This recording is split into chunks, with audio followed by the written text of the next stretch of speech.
Top quality और consistent performance के लिए सिर्फ सिल्वर पंप्स। टॉप क्वालिटी और कंसिस्टेंट परफॉर्मेंस के लिए सिर्फ सिल्वर पंप्स, नाम याद रखना। राज्याचे उपमुख्यमंत्री अजितदादा पवार हे उद्या नांदेड दौऱ्यावर येणार आहेत। उद्या नांदेड जिल्ह्यातील काँग्रेसचे माजी आमदार मोहनअण्णा हंबर्डे यांचा पक्षप्रवेश सोहळा होत आहे। आमदार प्रताप पाटील चिखलीकर यांच्या नेतृत्वामध्ये नांदेड जिल्ह्यातील अनेक नेते प्रवेश करणार आहेत। आपल्यासोबत आमदार प्रताप पाटील चिखलीकर आहेत। साहेब, काय सांगाल, उद्या अजितदादा नांदेड दौऱ्यावर आहेत? दादांचा उद्या नांदेडचा दौरा आहे। राष्ट्रवादी काँग्रेस पक्षाचा मेळावा आणि पक्षप्रवेश सोहळा असा कार्यक्रम दादांच्या उपस्थितीमध्ये प्रदेश अध्यक्ष तटकरे साहेबांच्या उपस्थितीमध्ये ठेवलेला आहे। माजी आमदार मोहनराव हंबर्डे हे तर येतातच, अनेक दिग्गज पदाधिकारी उद्या राष्ट्रवादी काँग्रेसमध्ये प्रवेश करणार आहेत। कुठल्या कुठल्या पक्षाचे पदाधिकारी असणार आहेत? एकीकडे भास्करराव पाटील खतगावकर माजी खासदार आहेत, त्यांच्या प्रवेशाची चर्चा होते आहे, नेमकं काय? नाही, ते पण येतील। त्यांचं आणि दादांचं बोलणं झालेलं आहे।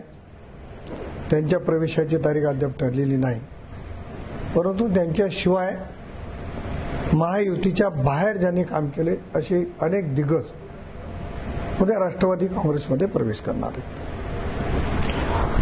भोकर मतदारसंघामध्ये आपण एक मोठा पक्षप्रवेश सोहळा घेतला, बैठक घेतली।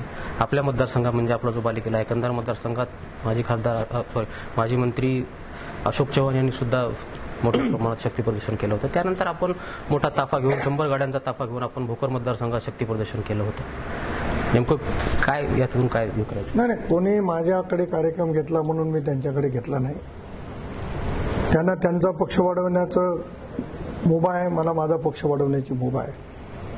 आणि माझ्या सर्व सहकाऱ्यांना, राष्ट्रवादीचे आमचे अध्यक्ष पदाधिकारी यांना असं वाटलं की आपण भोकरपासून सुरुवात केली पाहिजे, म्हणून भोकरला गेलो। त्यानंतर दुसऱ्या दिवशी लगेच आम्ही सभासद नोंदणीचा कार्यक्रम नायगावला ठेवला आणि सभासद नोंदणीच्या कार्यक्रमाला 2000 लोक येतात, त्याच्यापेक्षा दुसरं काही होत नाही। लोकांची इच्छा राष्ट्रवादी काँग्रेसच्या बाजूने आहे। शिवशाहू फुले आंबेडकरांच्या विचारधारेवर चालणारा पक्ष आणि दादांचं नेतृत्व म्हणून लोक राष्ट्रवादीकडे आकर्षण होत आहे। आपण पक्षप्रवेश सोहळा घेतल्यानंतर माजी मंत्री खासदार अशोक चव्हाण यांना मीडियाची त्यांनी प्रतिक्रिया दिली आहे मीडियाला। ते म्हणाले की राष्ट्रवादी नांदेड जिल्ह्यात कुठं वाढत असताना मला दिसत नाही। त्यांना दिसत नाही हे तर सौभाग्य आहे। त्यांना दिसायचं तेव्हा दिसेल।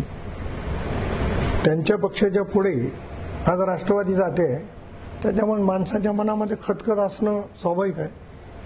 मी मागे सांगितलं, आजही सांगतो आणि उद्याही सांगतो, नांदेड जिल्ह्यामध्ये राष्ट्रवादी काँग्रेस नंबर 1 चा पक्ष राहील। नक्कीच तरी हे होते कंधार लोहा मतदारसंघाचे आमदार प्रताप पाटील चिखलीकर। नांदेड जिल्ह्यामध्ये राष्ट्रवादी अजितदादा पक्ष जो पक्ष आहे तो नांदेड जिल्ह्यात नंबर 1 चा पक्ष राहील अशी प्रतिक्रिया, असा विश्वास आमदार प्रताप पाटील चिखलीकर यांनी व्यक्त केला आहे। यशपाल भोसले, TV9 मराठी, नांदेड।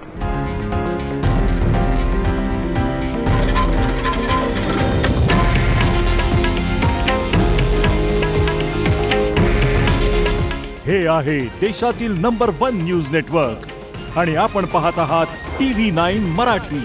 काळजी तुमची, हित महाराष्ट्राचं।